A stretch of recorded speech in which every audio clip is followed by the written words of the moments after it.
Udruženje penzionera grada Vranja i ove godine organizuje nabavku ogrevnog drveta za svoje članove.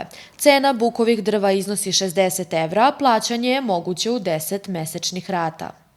Izuzetno važno za penzionere, jer svi znamo da gro penzionera prima relativno male penzije, da bi se tim penzionerima pomoglo,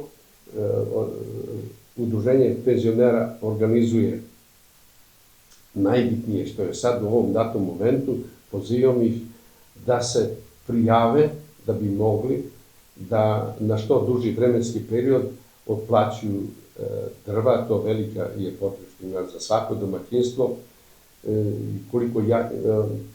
Nekoliko imamo informaciju, nego information da će to biti cena po kubiku bukova drva 60 evra, a to znači, recimo, primer radi za 6 kubika koji želi da nabavi, to će biti negde rata mesečno oko 4000 i nešto, 4300, to je sasvim snošljivo za svaku penziju.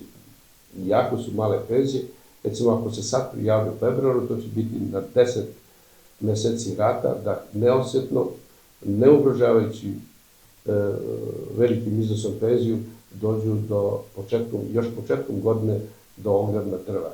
Najstariji sugrađani na ovaj način obezbeđuju ogrev uz mogućnost da mesečna primanja rasporede i za ostale potrebe sa manjom brigom o narednoj grejnoj sezoni.